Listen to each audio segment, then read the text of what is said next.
कि लोग भोजपुरी के साया ढोड़ी चोली ब्लाउज तक लेके जाके सीमित कर दिले रहल। का भोजपुरी के पहचान साया से बा, भोजपुरी के पहचान ब्लाउज से होला, भोजपुरी के पहचान ढोड़ी से होला। तो जैसन समाज भी दोषी बा, एक और जितना सिंगर लोग दोषी बा उससे ज्यादा समाज दोषी बा। हम कहे के चाहते हैं पूरा भोजपुरिया समाज से। हमरा लगे आँख बा, गलत चीज कोनो होता ना देखे तकेंगे हमरा दिखाई दे दीजिए, लेकिन हमने के आँख चियार के देखे नहीं सन हम ना देखे तकेंगे लोग की कोनो बुरा चीज के कहता हम कान मुद ले पे का दिक्कत बा। लेकिन हमने के आदत बा, हाँ चोली पे गौले बा, चोली पे देखे के बा, चोली पे देखे के बा, चोली पे ढोड़ी पे गावता, आज ढोड़ी पे गावता, ढोड़ी पे गावता। तो हमने के समाज भी दोषी बा भैया। सिर्फ खेसरिया दोषी नहीं खे, खेसरिया तो दोषी पड़ले बा कि लिया के परोस दलस। हमने के मानसिकता हो गई वैसा ने और लिया के वैसे ने परोस दलस, हमने के देखे लगनी सन।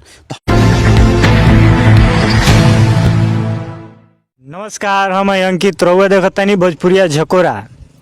अभी हमरा संगे बानी भोजपुरिया झकोरा के फाउंडर अमरजीत कुमार गिरी। यहाँ से हम बात करें खेसारी के ऊपर।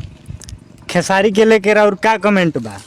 देखिए सबसे पहले तो अंकित जी और स्वागत बा भोजपुरिया झकोरा में जी। और रउआ भोजपुरिया झकोरा के परिवार के एगो सदस्य बनल बनी। हमरा पूरा विश्वास बा कि रउआ भोजपुरिया झकोरा जहाँ तक पहुँचल बा एकरा के और ही ऊपर ले जाए में हमारा के मदद करें, पूरा भोजपुरिया झकोरा टीम के मदद करें। रउआ पूछनिया खेसारी के ऊपर। देखिए खेसारी रउआ सुन ले कि फेसबुक पेज पर अपना लाइव आ करके और सब कोई के धमकी दिले बड़े कि जे भी हमार फोटो यूज करी, जे हमरा बारे में बोली, ओकरा के ओकर चैनल चुटकी में बंद कर देम, पूरा खानदान के हम समाप्त कर दें। मतलब कि एक आदमी के धमकी नहीं कर दे तो ओकरा पूरा खानदान के खत्म कर दिए, समाप्त कर दिए। तो सही बात बा भाई, उनका लगे पैसा बा, बड़का विलन बनल बड़े खेसारी, बड़का विलन बनल बड़े और भारत सरकार से सर्टिफिकेट लेके आइल बड़े कि पूरा खानदान के समाप्त कर दिए। आ भारत सरकार सर्टिफिकेट भी उनका के पास कर दिले बा। तो अब तक खेसारी पहले वाला बड़ा ना जौन की लिट्टी चोखा बेचत रहे, लॉकडाउन के संगे घूम घूम के ऑर्केस्ट्रा में डांस करस, नाच में डांस करस खेसारी। तू तो खेसारी बड़े में अब तो उनका लगा पैसा हो गया बा, तो खत्म कर दिया सब कोई के खानदान के।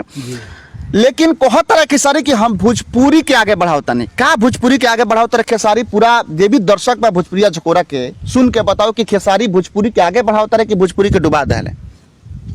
चाची के बाछी मालावा के बेटा मामा मामा कहता, नीलुआ काजलवा कोगो काजल से जाके ले ले बड़े परमिशन, कोगो नीलू नाम के लड़की से परमिशन ले ले बड़े, गाना गोले बड़े। चाची के बाछी केकरा के कहल जाला? चाची के बाछी केकरा कहल जाला बताई रहुआ? बहन के बहन हुई। चाची के बाछी अगर उनका चाची के बाछी हो, चाची के बेटी हो तो खेसारी के बहन भइल। तो चाची के बाछी पर तू गा देब, तू काजलवा पर गा देब, तू नीलुआ पर गा देब, लेकिन तारा बेटी पर केहू गा दिलस तो खराब लागत तारा। तो पहले तारा सोचे के चाहे कि हम काजलवा पर काहे गावतनी, हम नीलुआ पर काहे गावतनी, हम मालावा के बेटा मामा मामा कहता।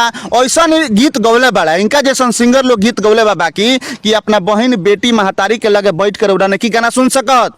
तो लोग भोजपुरी भाषा के बर्बाद कर दिले बा। और सबसे बड़ा खुशी के बात बा कि पूरा भोजपुरिया समाज बड़ा एकत्र हो गई बा। अब पूरा भोजपुरिया समाज भोजपुरी से अश्लीलता के खत्म करे का चाहता, काहे कि लोग भोजपुरी के साया ढोड़ी चोली ब्लाउज तक लेके जाके सीमित कर दिले रहल। का भोजपुरी के पहचान साया से बा, भोजपुरी के पहचान ब्लाउज से होला, भोजपुरी के पहचान ढोड़ी से होला। तो जैसन सिंगर लोग जौन बा कि भोजपुरी के पहचान जौन बा कि साया ढोड़ी ब्लाउज या चोली से जाके ले जाके कर दिलस। भोजपुरी के शर्म होता है बात कहे में हमरा अंकित जी की ये लोग भोजपुरी के सिंगर है और ये लोग भी रहे भोजपुरी के सिंगर, गाना सुनी केहू के संग बैठ के सुन सकता नहीं, लेकिन ये लोग भोजपुरी के डुबा दलस पूरा तरीका से। तो कहीं ना कहीं ये जौन अब धमकी देता रहे तो बंद करवा दे हमरा चैनल के, हम कहता नहीं खेसारी बंद करवा दे हमरा चैनल के, हम कहता नहीं भोजपुरिया झकोरा के। तो खेसारी के एगो जौन बा में ईगो हो गई बाटे।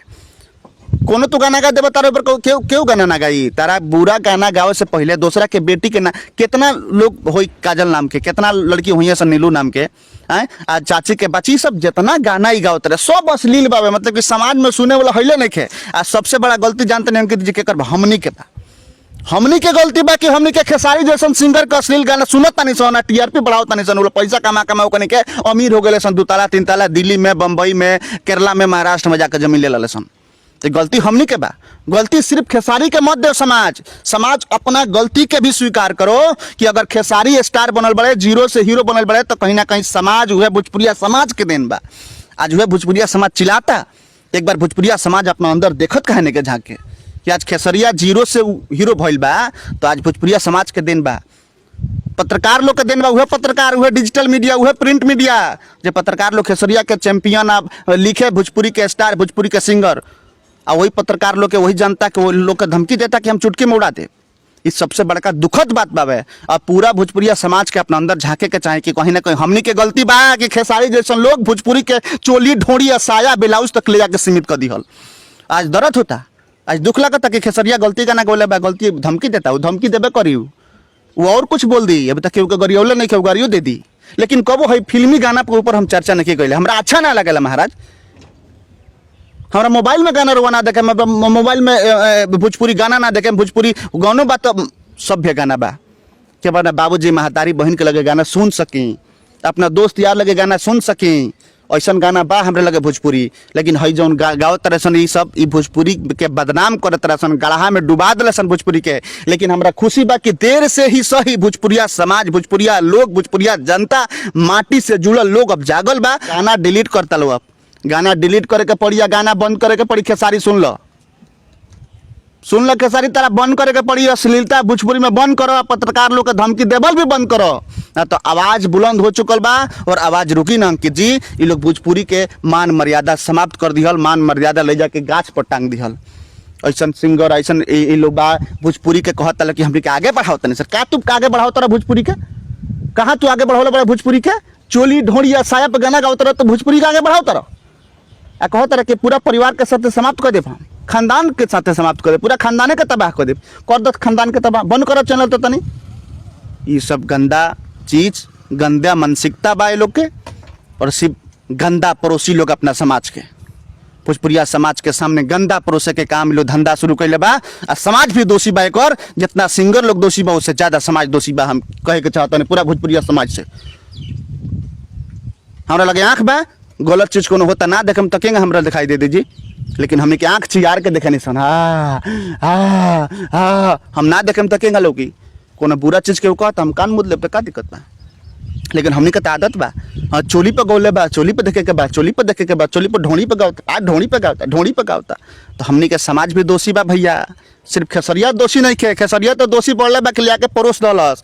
हमने के मानसिकता हो गई वैसन है, और लिया के वैसन परोस दलस, हमने के देखे लगनी सन। तो हमनियों के दोषी बानी सन, जितना खेसरिया दोषी बा उतना हमनियों के दोषी बानी सन। हमने के समाज से हम आग्रह करे, भोजपुरिया के समाज, भोजपुरिया झकोरा के एगो छोटा पत्रकार के नाते हम पूरा भोजपुरिया समाज से निहोरा करे, अनुरोध करे कि कहीं ना कहीं गलती हमनियों के बा। भोजपुरी के अश्लीलता के जवाबदेही जिम्मेवारी हमनी के भी लेबे के पड़ी, और आज से प्रण ली लोग इनके भोजपुरी में अश्लीलता ना हमने के सुनल जाई, आ ना ऐसा सिंगर, ऐसा डायरेक्टर लोग फिल्म बनावता तना हमने के देखे जाए के बा। अंकित जी तो सुननी है कि अमरजीत जी बहुत ही अच्छे से भोजपुरी के बारे में समझैनी है, या जौन अश्लील गाना आजकल चलत हवे ओकरा बारे में बतैनी है।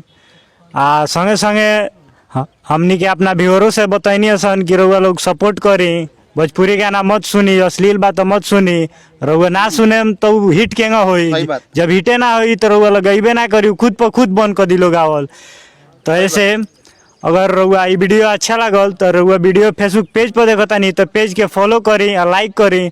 ये वीडियो रउआ अगर यूट्यूब पर देखतानी तो यूट्यूब के सब्सक्राइब करी। यही के साथ नमस्कार।